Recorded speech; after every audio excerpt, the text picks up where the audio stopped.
बिस्मिल्लाहिर्रहमानिर्रहीम। अस्सलाम वालेकुम नादरीन, आप यूट्यूब चैनल देख रहे हैं। मैं इमरान खान हूँ। सबसे पहले नादरीन, पाकिस्तान के वज़ीर आज़म ने और आर्मी चीफ़ ने मुलाकात की है मोहम्मद बिन सलमान से। ये सऊदी वली अहद हैं और सऊदी अरब का इंतज़ाम इनके ज़ेर निगरानी है इस वक्त, और ये जंग का माहौल है। इसमें जो है वो ईरान के साथ पूरे खित्ते में एक कशीदगी जारी है। आबनाए हुर्मुज़ ईरान ने बंद किया हुआ है।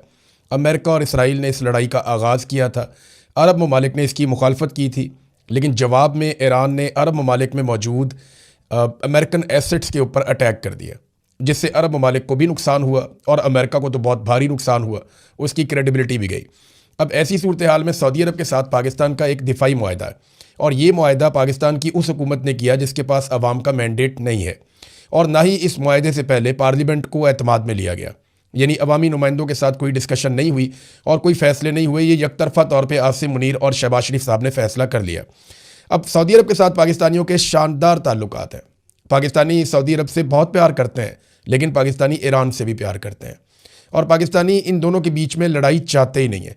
अब जो तासुर बन रहा है, इससे पहले कि मैं आपको वो बताऊँ, पहले ये देख लें कि जो खबर चलवाई गई पाकिस्तान के मीडिया पर और जानबूझकर खबर चलवाई गई, वो खबर क्या है। यानी जिस तरीके से इस खबर को पोर्ट्रे किया गया वो ज़्यादा इम्पॉर्टेंट है।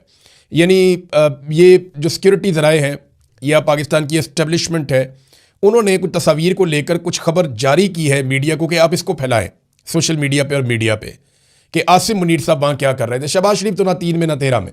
तो शहबाज शरीफ मोहम्मद बिन सलमान के साथ बैठे थे। आसिम मुनीर को लंबे अरसे के बाद मोहम्मद बिन सलमान से मिलने का मौका मिल गया। तो जो टॉप ब्रेकिंग चलाई जा रही है वो ये है कि वज़ीर आज़म पाकिस्तान और फील्ड मार्शल सैयद आसिम मुनीर और चीफ ऑफ डिफेंस फोर्सेस भी वही हैं, फील्ड मार्शल भी वही हैं, सऊदी वली अहद से उनकी मुलाकात हुई है। और ये जो गुज़िश्ता रोज़ मुलाकात हुई है, इसके हवाले से कुछ तस्वीर जारी की गई हैं। फील्ड मार्शल आसिम मुनीर को अफवाज पाकिस्तान के कॉम्बैट ड्रेस, यानी जो लिबास उन्होंने ज़ेब तन किया हुआ था वो जंगी लिबास है, उसमें देखा गया, जो इंतहाई गैर मामूली अहमियत का हामिल है। ये जुमले याद रखिएगा, ये फ़ौज के बनाए हुए जुमले हैं, क्योंकि मैं उनके सिस्टम को समझता हूँ। अब बेशुमार प्रेस रिलीज आती थी तो ये उस तरह का है। इसका ये जो सहाफ़ी, जो लोग ये ट्वीट कर रहे हैं, ये उनकी काबिलियत नहीं है या उनका अंदाज़ भी नहीं है। तो उसमें यह कि अमूमी तौर पर बैरूनी दौरों के दौरान सिपह सलार जो है वो सेरेमोनियल लिबास ज़ेब तन करते हैं, यानी जो अमूमी एक लिबास होता है वो पहनते हैं। लेकिन इस मुलाकात के दौरान सिपह सलार ने कॉम्बैट ड्रेस में उनका मौजूद होना पाकिस्तान की अपने दरीना बरादर मुल्क सऊदी अरब के साथ मुकम्मल यकजहती का इजहार है, और दिफाई मुआहदे के तनाजुर में सऊदी अरब के दिफा के लिए कोई दकीका फरोगुजाश्त नहीं करेगा, इन्हें कोई कसर नहीं छोड़ेंगे। सऊदी अरब का दिफा हम करेंगे, पाकिस्तान इज़ रेडी। ये जो लिबास पहना आर्मी चीफ ने, ये उससे मतलब लिया जा रहा है, बल्कि मतलब बताया जा रहा है। ये सऊदी अरब के अंदर आर्मी चीफ ने जो लिबास पहना, इसके ऊपर मीडिया ने बात नहीं की, इसके ऊपर हमने बात नहीं की, इसके ऊपर किसी ने बात नहीं की। इसके ऊपर पाकिस्तान की सिक्योरिटी फोर्सेस ने कहा, ज़राए के हवाले से उन्होंने ये खबर पहुंचाई हर तरफ कि आप इस लिबास को डिस्कस करें और ये बताएं सबको कि हम जंग के लिए तैयार हैं और ये लिबास इसलिए पहना है। अब सवाल ये पैदा होता है कि पाकिस्तान सऊदी अरब की तरफ से जंग लड़ेगा, ये तो जंगी तैयारी था, वी आर रेडी लिखा हुआ आ गया, तो किसके साथ लड़ेगा? क्या पाकिस्तान इसराइल के साथ एक लड़ाई लड़ने जा रहा है, या पाकिस्तान ईरान के साथ एक लड़ाई लड़ने जा रहा है? सबसे बड़ा सवाल तो ये है ना। सऊदी अरब को इस वक्त जो प्रॉब्लम हो सकता है, अमेरिका के साथ तो नहीं है। उनको अमेरिकन को तो उन्होंने अड्डे दिए हुए थे। ना सऊदी अरब की लड़ाई यूएई के साथ हो रही है, ना फ्रांस के साथ हो रही है, ना इंडिया के साथ हो रही है, ना अफगानिस्तान के साथ हो रही है। सऊदी अरब इनमें से किसी से नहीं लड़ रहा। सऊदी अरब का इस वक्त जो मसला है, एक तो इसराइल के साथ है और दूसरा मसला उनका ईरान के साथ है। तो पाकिस्तान इन दोनों में से किसके साथ लड़ने जा रहा है? इसराइल के साथ तो पाकिस्तान वर्किंग रिलेशन बना चुका है बोर्ड ऑफ पीस में, और इस वक्त ऐसा दिखाई नहीं देता कि पाकिस्तान इसराइल के साथ लड़ने जा रहा है, क्योंकि अगर पाकिस्तान इसराइल के साथ लड़ने जाएगा तो फिर अमेरिका के साथ भी लड़ना पड़ेगा।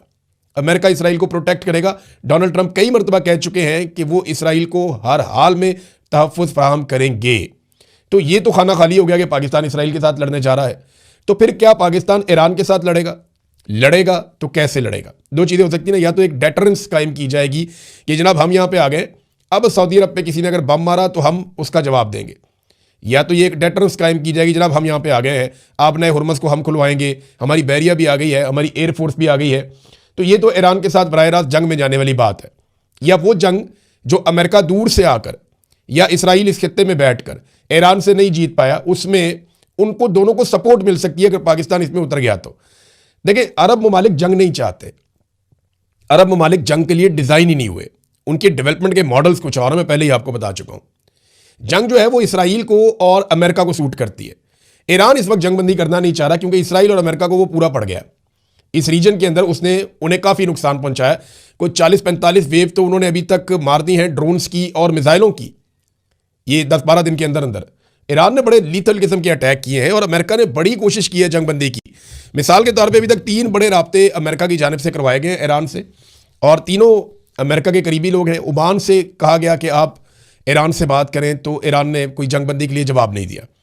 फिर फ्रांस का एक चैनल है, उसको इस्तेमाल किया गया, तो वहाँ पर भी ईरान ने सख्त शराइत रखी और ईरान ने जंगबंदी के लिए रजामंदी जाहिर नहीं की। फिर पाकिस्तान के वज़ीर आज़म को बीच में डाला गया, वो इसलिए कि अमेरिका समझता है कि ये हमारे वफादार हैं, हमारे साथ धोखा नहीं करेंगे, और जो पाकिस्तान के वज़ीर आज़म की कॉल है वो पूरी मॉनिटर हुई है, एक एक चीज़। तो उसमें जो है वो शहबाज शरीफ ने बात की जब ईरान से, तो उन्होंने 3 शराइत रख दी। उन्होंने कहा जी नंबर 1 शर्त तो ये कि हमारे हुकूक को तस्लीम किया जाए, नंबर 2 हमें मुआवजा दिया जाए, नंबर 3 हमें गारंटी दी जाए कि आइंदा हमारे ऊपर अटैक नहीं होगा। अब ये है सिचुएशन। क्या पाकिस्तान वाकई सऊदी अरब के साथ मिलकर ईरान पे अटैक कर सकता है, या अरब ममालिक ये लड़ाई लड़ सकते हैं? पाकिस्तान को इसमें फ़ायदा क्या होगा, नुकसान क्या होगा? देखिए फौरी तौर पे तो फ़ायदा होगा, पाकिस्तान को पैसे मिल जाएंगे, फील्ड मार्शल की अहमियत और बढ़ जाएगी डोनाल्ड ट्रंप की नज़र में। इमरान खान को मज़ीद जेल में रखने के लिए और पाकिस्तान तहरीक इंसाफ को दबाने के लिए भी उनको पाकिस्तान में काफ़ी सहूलत मिल जाएगी। इंटरनेशनली इनके ऊपर जो उंगलियाँ उठती हैं वो उठना काफ़ी हद तक बंद हो जाएंगी, थोड़ा पैसा वैसा भी मिल जाएगा, IMF भी रिलीफ दे देगा, ये आर्जी तौर पर इनको चीज़ें मिल जाएंगी। लेकिन ईरान के साथ टकराव के नतीजे में अपनी एक मुकम्मल सरहद हमेशा के लिए हम खतरे में डाल लेंगे। देखिए ना, जो अफगान सरहद है वो हमने खतरे में डाल ली है।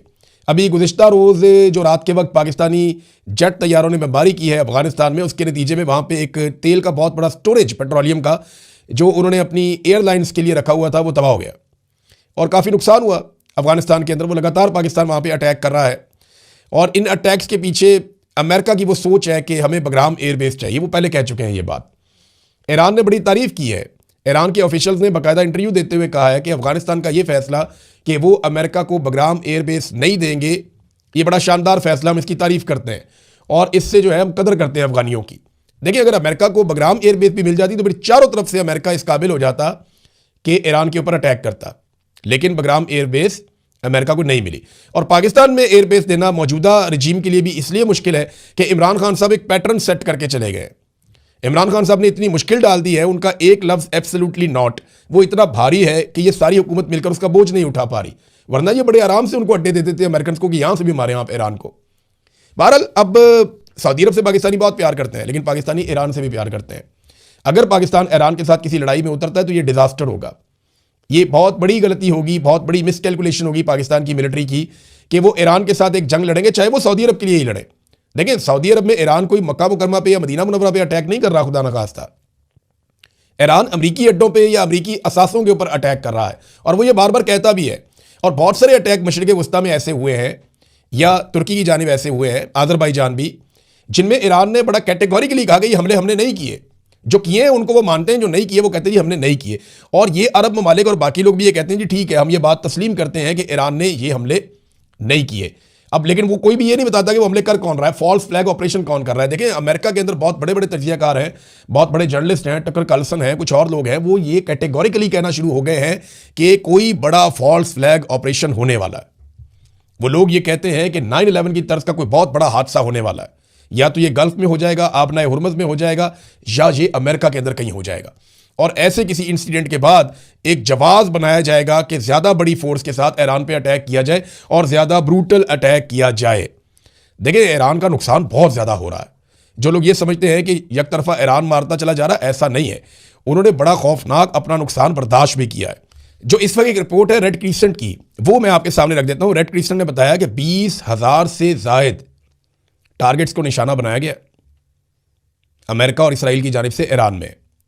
और जो रिपोर्ट बता रही है वो कह रही है 24,531 सिविलियंस के जो यूनिट्स हैं उनको तबाह किया गया है। और इसके अलावा जनाब सिविलियंस और दूसरे यूनिट्स को तबाह किया गया है। इसमें 19,775 यूनिट रेजिडेंशियल हैं, जो रिहायशी इमारतें हैं 19,775 उन्हें तबाह किया गया। 4,511 बिजनेस यूनिट्स, कारोबारी जो यूनिट्स हैं उनको तबाह किया गया है। उसके अलावा 69 स्कूल तबाह कर दिए गए हैं। 195 टीचर्स और स्टूडेंट जो हैं वो अभी भी जख्मी अस्पतालों में पड़े हुए हैं। रेड क्रिसेंट के 16 जो फैसिलिटीज़ हैं उनको तबाह किया गया है, 21 रेस्क्यू एंड रिलीफ व्हीकल्स को और 19 एम्बुलेंसों को तबाह किया गया है। ये तबाही रुक नहीं रही, ईरान में बहुत बड़ी तबाही हो रही है, लेकिन इसके बावजूद ईरान लड़ रहा है और मुकाबला कर रहा है। अभी ये जुमे के दिन ईरान में इतने बड़े इज्तिमात हुए कि सारी दुनिया हैरान हो गई। अमेरिका चाहता था कि ईरानी निकलें ईरान के अंदर मौजूदा रजीम के खिलाफ, लेकिन हुआ क्या कि ईरानी बहुत बड़ी तादाद में निकले, और इतनी बड़ी तादाद में जंग ज़दा मुल्क के अंदर लोगों का निकलना हैरान कुन है। धमाके भी होते हैं और लोग खड़े भी रहते हैं, लोग वहाँ से भागते भी नहीं हैं। और दूसरी जानिब अगर आप इसराइल के अंदर देखें तो हू का आलम है, कोई दिखाई नहीं देता। दोनों जगह पे बड़ी अजीबोगरीब किस्म की रिपोर्टिंग हो रही है। ईरान के अंदर ज़्यादा हमले हो रहे हैं, ज़्यादा तबाही हो रही है, ज़्यादा लोग मारे जा रहे हैं, ज़्यादा बम गिर रहे हैं, इसके बावजूद लोग सड़कों पर बहुत बड़ी तादाद में लोग अपनी हुकूमत के साथ, अपने रजीम के साथ खड़े हैं। जबकि यही चीज़ जब इससे बहुत कम शिद्दत के साथ इसराइल में हो रही है तो हू का आलम है। लोग नीचे बेसमेंट्स के अंदर घुसे हुए हैं, लोग जो है वो सुरंगों के अंदर घुसे हुए हैं। तो बड़ी अजीब सूरत हाल है, दोनों जगह पे सिचुएशन बिल्कुल अलग है। डोनाल्ड ट्रंप ने G7 ममालिक के जो सरबराहान हैं उनसे गुफ्तगू की है, और ये एक कॉन्फ्रेंस हुई है उनकी ऑनलाइन। उसमें डोनाल्ड ट्रंप ने कहा कि जल्द ईरान हथियार डाल देगा, लेकिन अरब ममालिक ये जानते हैं कि ट्रंप के अंदाजे गलत हैं, क्योंकि देखें ईरानी हथियार डाल देंगे ये उनके खून में ही नहीं है, हथियार वो नहीं डालेंगे। आपको उन्हें शिकस्त देनी पड़ेगी, आप वहाँ घुस जाएँ, चले जाएँ, किसी तरह वहाँ पे उतर जाएँ, कोई जवाब आप बना लें तो वो एक अलग बात है। अदरवाइज जिस तरह की लड़ाई आप लड़ रहे हैं इसमें आप ऐसे शिकस्त दे नहीं सकते। आप नए हुर्मुज़ को तो खुलवा नहीं पा रहे, वो मुँह चढ़ा रही है अमेरिका का और इसराइल का कि इतनी बड़ी ताकत होने के बावजूद पानी का एक रास्ता है उसको नहीं खोला जा सक रहा, बल्कि ईरानी अब मजाक उड़ाते हैं। ईरानी फ़ौज के अंदर यह भी कहा गया कि जनाब जो जहाज़ यहाँ से गुजरना चाहते हैं वो अपने साथ एक एक अमरीकी शिप को लेकर आएँ, जंगी जहाज़ अमेरिका का साथ लेकर आएँ ताकि आपको हम गुजरने दें यहाँ से। और अमेरिकन ये कहते हैं कि हम यहाँ पे प्रोटेक्शन देंगे और इसको खुलवाएंगे, तो ईरान तो इसको खोलने नहीं दे रहा। ये हालत बड़ी तशवीशनाक है। तो डोनाल्ड ट्रंप से जब ये बार बार पूछा गया कि जनाब ये लड़ाई ख़त्म कब होगी, इसका जवाब डोनाल्ड ट्रंप के पास नहीं है। ना वो G7 ममालिक को बता पाए कि जंगबंदी कब होगी, हालात नॉर्मल कब होंगे, ना वो अपने मुल्क में बता पा रहे हैं। बस ये कहते हैं कि जल्दी हो जाएगा। एक और चीज़ डोनाल्ड ट्रंप के गले पड़ गई है, जो बच्चियों के स्कूल पर अटैक हुआ। ये एक ऐसा इंसिडेंट है जिसको पूरी दुनिया उठा रही है। ये एक ऐसा वाक़या है जिसपे सारी दुनिया में गुस्सा है कि अमेरिकन ने एक ऐसे स्कूल के ऊपर मिसाइल मार दिया जहाँ पे बच्चियाँ पढ़ रही थी। और इसके बारे में जो इतलात है मैं आपको अगले वीलॉग में बताऊंगा कि एक्चुअली ये मारा कैसे। वहाँ पे लोग इकट्ठे हो रहे थे और ये बाकायदा सैटेलाइट से देखा जा रहा था, फिर उनको मारा गया सबको। और ये मासूम बच्चे थे सारे जो भाग दौड़ कर रहे थे कि पता नहीं ये क्या हो गया यहाँ पे, और पहले आसपास बम धमाके भी हुए थे। तो ये जानबूझ के कत्ल किया गया है, कुछ ऐसे सोर्सेज भी बता रहे हैं। लेकिन डोनाल्ड ट्रंप ने जो झूठ बोला इसके ऊपर वो उसके गले पड़ गया। लेकिन डोनाल्ड ट्रंप से जगह जगह ये पूछा गया कि बताएं ये आपने क्यों किया, तो डोनाल्ड ट्रंप ने कहा हमने नहीं किया। फिर डोनाल्ड ट्रंप ने कहा ये ईरान ने किया, तो ये झूठ है। अब ये झूठ साबित हो गया, क्योंकि जितनी भी, और ये भी कहा कि टॉम हाक मिसाइल ईरान के पास भी है। तो डोनाल्ड ट्रंप ने एक झूठ को छुपाने के लिए कई झूठ बोल दिए 168 बच्चियों के कत्ल के बाद। अब ये मामला अमेरिका के अवानों के अंदर उठाया जा रहा है, अमेरिका के मीडिया के अंदर उठाया जा रहा है, और हर जगह पे ये बात की जा रही है कि अमरीकी सदर झूठ बोलता है।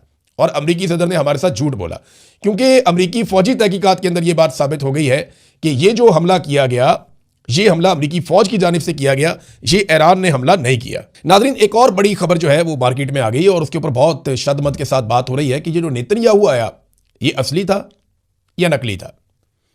यानी नेतन्याहू मीडिया के सामने तो नहीं आया, एक ऑनलाइन किस्म की प्रेस कॉन्फ्रेंस की है नेतन्याहू ने। अब ये शख्स असली था या नकली था, इसके बारे में बहस शुरू हो गई है।